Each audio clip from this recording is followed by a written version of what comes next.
The story of the Chumash Indians is one of great resilience. Hundreds of years ago, Chumash tribes utilized resources from both land and sea along a 200-mile stretch of California coastline. The establishment of Spanish missions in the late 1700s began a tumultuous period where the Chumash population dropped from 22,000 to 2,800. Decades of struggle followed.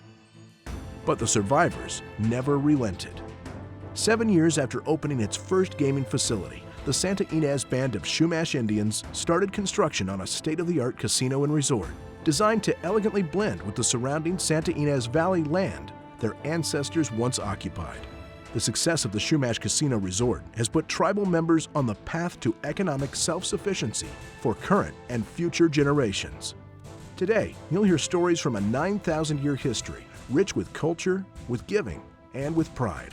Stories of great achievement, of past and present adversity, of the fight to revive a culture pushed to the brink of extinction. Stories of Chumash Life. In this edition of Chumash Life, take a walk on the land that was home to Chumash ancestors and will soon be home to future generations. Get exclusive access to treasures that will be part of the upcoming museum and cultural center. And meet some extraordinary canines who travel the world to save human lives. But first, a look into the life of a modern winemaker, a tribal member who's breaking down barriers for women and for Native Americans. Native Americans have always had a special relationship with land. They are the original stewards of land and understand the value of its natural resources.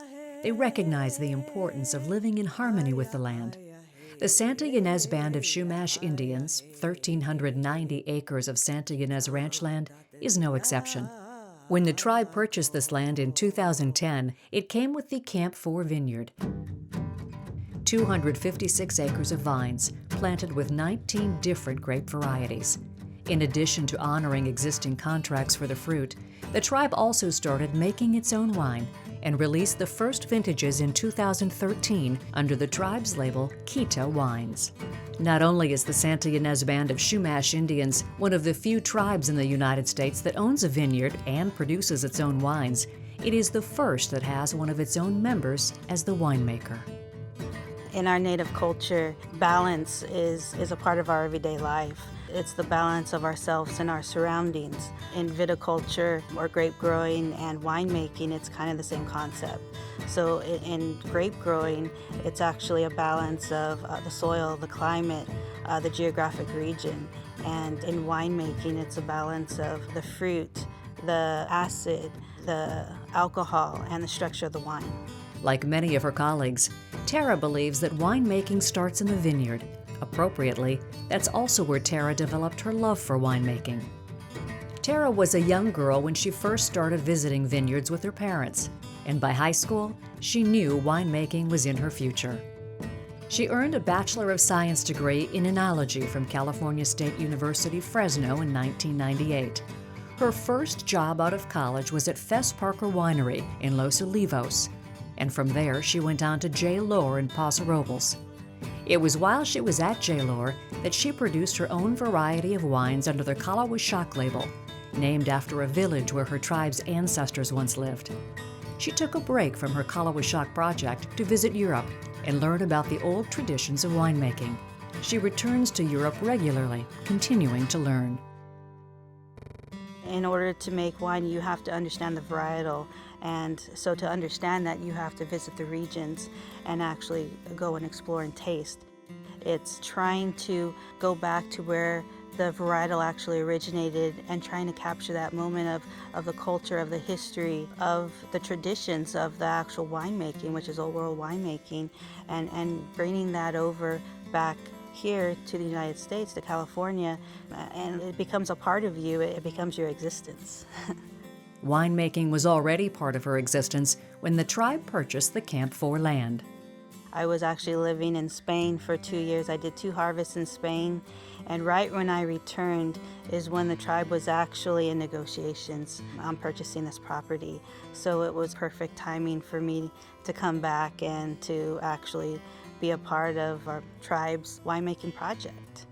Tara and her team spent time learning about the Camp 4 vineyards and meticulously followed the progress of each lot from the past harvests, including Sauvignon Blanc, Grenache Blanc, Syrah, Grenache, and Cabernet Sauvignon. They also worked with an award-winning branding company to create an identity for the tribe's new wine. Kita means our valley oak in the Somali language. There's so many oak trees in the vineyard and the grapes are grown right around it. So we thought that would be the perfect name to give it because it symbolizes that connection as well as the connection of our ancestors and the history, the culture, and the legacy of them. In the short time Kita has been in production, it has already won numerous prestigious awards. Within the first 3 months of our release, we came out with 16 different awards, both local and international levels. To name a few, the San Francisco International Wine Competition, the Women's International Wine Competition, the Los Angeles International Wine Competition, and then on the local level, the Central Coast Wine Competitions. The fact that Kita Wines is gaining significant recognition so quickly is a testament to the way the tribe approaches all its business ventures. Everything that the tribe does is always done to the best of their ability. And so with this as well, we strive to make the best that we could possibly make. Tara also said that sustainability is a big part of the tribe's culture, and it's also part of her philosophy as a winemaker. So we actually have owl and bat boxes out there who help contain the rodents. So we use natural means of sustainability. And we also have cover crops that we use that we plant in between the rows to help provide nitrogen and prevent erosion within the soils and to help provide nutrients to the soils as well. This past harvest resulted in a 3,500 cases production, right on schedule with the 10-year plan, focused on growing to about 7,500 cases. The goal is also to develop Kita wines so that future generations of Santa Ynez Chumash can eventually work in this tribal venture. Uncorking those first bottles marked a great day in the history of Native American winemaking and a significant milestone in the Santa Ynez Band of Chumash Indians' history. With Tara at the helm of this project, it's clear that the tribe has another successful venture in the making. I wake up thinking about wine, I go to bed, I think about wine, and I even dream about wine. Kita wines can be found at the tribe's restaurants, the Willows, Route 246, and the Hadston House, as well as Avant Tapas and Wine in Buellton, Le Hermitage Restaurant of Beverly Hills, and Venice Beach Wines. The Santa Ynez Band of Chumash Indians has made the most of their 140-acre reservation, but the purchase of nearly 1,400 nearby acres will finally allow for the proper housing space the tribe needs, once the tedious process of land into trust is complete. The Chumash Indians have been around for nearly 9,000 years, their homeland once extending from Malibu to Paso Robles, a 200-mile stretch of California coastline. Land has memory, has spirit. That spirit will tell you those stories if you listen to the wind. But across the country, millions of acres of Native American land was taken through the improper action of others, and tribes lost jurisdiction and control of those lands. In 1901, the Santa Ynez Band of Mission Indians, also known as the Santa Ynez Band of Chumash Indians, was federally recognized as a tribal nation. 5 years later, the federal government placed 99 acres into federal trust, establishing the Santa Ynez Reservation. Today, the reservation is comprised of about 140 acres, and the tribe has made the most of its land. But in recent years, housing has become a critical concern. Currently, about 17% of our members and their children live on the reservation. Obviously, the reservation isn't large enough to house all the membership. That's why we chose to purchase Camp 4. Camp 4 is 1,390 acres of Santa Ynez ranch land purchased by the tribe in 2010, located less than 2 miles from the reservation. Building homes on Camp 4 would help tribal members and their families be part of a community revitalization effort that rebuilds the tribal culture, customs, and traditions. The tribe has 140 acres. For the most part, the 140 acres got us to where we are today, but we have a larger family, and we have a need to take care of that family. To become part of the tribe's existing reservation, the land must be placed into federal trust. The land into trust process is the way that tribes annex land to the reservation. It's done through the Bureau of Indian Affairs. The Bureau of Indian Affairs has a responsibility to make sure that the land has no title defects, is environmentally clean, and has no encumbrances on it. And when they make those determinations, then the land is conveyed to the United States of America to hold in trust on behalf of individual tribes. Shortly after the purchase of Camp 4, the tribal government leadership team began work on getting the land placed into federal trust. There are two possible ways to take land into trust for an Indian tribe. One is through the administrative process, where an application is filed. The second is to go through an act of Congress, because Congress can independently federalize the land just by passage of a bill. The tribe is utilizing both methods to help ensure success. In July of 2013, the tribe filed a federal trust application with the Bureau of Indian Affairs. In October 2013, federal legislation was introduced to take Camp 4 land into federal trust, H.R. 3313, co-sponsored by Congressman Doug LaMalfa and Congressman Tony Cardenas. Since then, additional legislators have joined the congressman in moving the bipartisan H.R. 3313 forward. Placing land into trust is not an unusual occurrence, but is widely misunderstood. I think the biggest misconception is that we can do whatever we want once it's brought into trust, which is not the case. We're still governed by the federal government. The tribe has done its best to address misconceptions and fears in the local community, requesting a provision in H.R. 3313 that eliminates any possibility of gaming on Camp 4 land, as well as a solution for the county's decrease in property tax income. One of the biggest complaints about the fee to trust process is it takes land off the tax rolls. So the tribe offered the county $1 million a year for 10 years to make up for any possible loss of property taxes. The county didn't counteroffer, the county ignored the tribe, going on 900 days. Since the county totally walked from the process, they totally abdicated any possibility that the county could have to work with the tribe towards some sort of mutually agreeable land use regulation. Without the county's cooperation, the tribe continues to pursue its goal through the administrative and legislative routes. Once placed into trust, Camp 4 will become an integral part of accommodating current and future generations of Santa Ynez Chumash. Camp 4 really is the first opportunity this tribe has ever had to have a large portion of land brought into trust where it could adequately provide housing and other services to its members, not just current generations, but generations to come.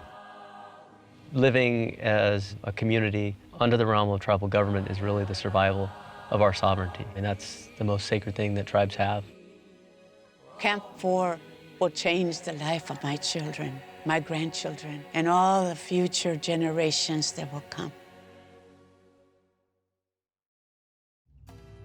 Learn more about the current state of Camp 4's Land into Trust process at www.chumashfacts.com. On another nearby plot of land, the Chumash have plans to build a museum and cultural center. The tribe has been collecting spectacular Chumash pieces to display.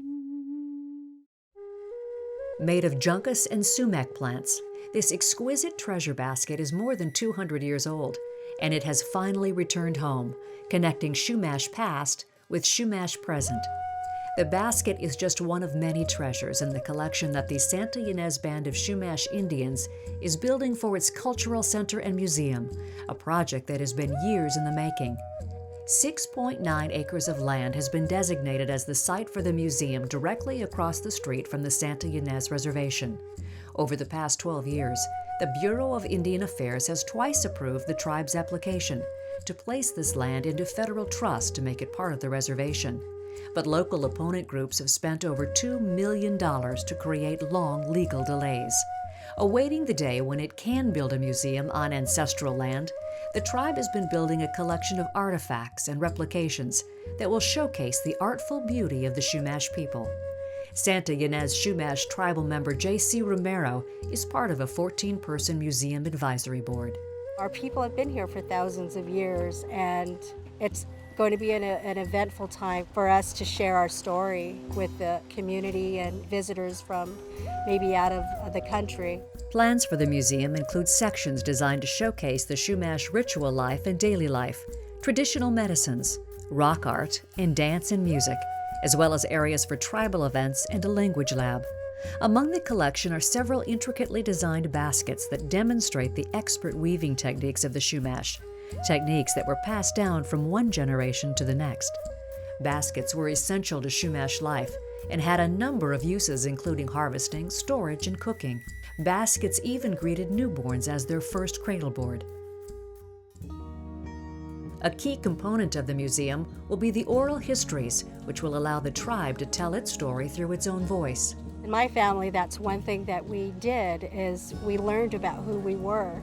We learned about story, we learned about life, we learned about what these artifacts were all about. Oral history is part of who we are. Most of the things that we learn as Indian people is through oral history, and oral history is a very strong part of the Indian life, or Chumash life. The Chumash have been here almost 9,000 years. That's nearly 350 generations. There's no shortage of historical documentation about the Chumash, since they are considered among the most studied tribes in North America. Led by Museum Director Kathleen Conti, the tribe's Museum Advisory Board visited a number of prestigious institutions across the U.S. to view impressive Chumash collections. Among them were the National Museum of American Indian at the Smithsonian, as well as Harvard, Yale, and the Santa Barbara Museum of Natural History. J.C. remembers coming across one item in particular that had special meaning to her. The most significant item I found was a small crystal that I was told later on had been specifically from the Kalawashak village. And those crystals really were a part of our way of life, are part of our ways of natural elements that really guided us to who we are. And the medicine person at that time used those as a way of time to gather, a time for prayer and time for ceremony. And so the crystal was a very important part of that visit, and something I'll never forget. The hundreds of items collected thus far sit safely in a climate-controlled room, awaiting their debut in the 15,000 square foot museum and cultural center. The Chumash Museum's vision is to promote understanding of the unique and diverse contemporary culture of the Santa Ynez Chumash and the ancient heritage of their ancestors, the first people of the region. The tribe is focused on developing collections that will convey the comprehensive story in a way that will engage, inspire, inform, and allow museum visitors to develop a passion for Chumash culture. The goal of the museum is going to be sharing our perspective of these items and artifacts that we're going to be able to bring home and share with the community. Survival, sustenance, loss and success, adaptability, all are wrapped up in the proud history of the Chumash culture. And someday, in the hopefully not too distant future, the Chumash will share this history in a museum built on the premise of embracing a culture. It will be a museum for the entire community to enjoy. I think the community will be proud. The tribe eagerly awaits the day when the Museum and Cultural Center opens, giving visitors a better understanding and deeper knowledge of the Chumash people. In each episode of Chumash Life, we'll bring you a closer look at one of the Chumash Foundation's partners in the community, nonprofits making positive impacts through Santa Barbara County and beyond. Today, meet the extraordinary canines of the Search Dog Foundation. Over the years, the Santa Ynez Band of Chumash Indians Foundation has partnered with hundreds of nonprofit organizations to improve the lives of residents throughout Santa Barbara County and beyond. The foundation works hand in hand with these community partners and has donated more than $18 million to their wide range of important causes. Each year, the foundation hosts an award presentation to recognize the efforts of these partners and to celebrate their successes. We're really here to honor all of the organizations that the tribe has been able to partner up with. All year long, all of these wonderful people here work really hard to make ends meet for many different missions and visions that really improve our communities, improve our county. One of these longtime partners is the Search Dog Foundation, a nonprofit organization that partners rescued dogs with firefighters. The teams train together to develop the unique ability of finding people buried alive in the wreckage of disasters. We receive 100% of our funding through philanthropic sources, so gifts from individuals, grants from groups such as the Santa Ynez Band of Chumash Indians Foundation, and that's been the case ever since we were founded as a nonprofit back in 1996. We were founded by a wonderful lady named Wilma Melville after her personal experiences deploying with her search dog Murphy to the remains of the Murrah building in Oklahoma City in April '95. And you know, she came back from that life-changing experience wanting to really make a difference, realizing for the first time how few dogs there were like Joe to serve the entire nation in times of need after disasters such as that. I was hooked up with Joe in 2007 after he was rescued from a shelter in Colorado, and he was brought to our training center, and we trained for about 12-13 months together and got FEMA certified. You're a team. He's your partner. I trust him implicitly. He trusts me.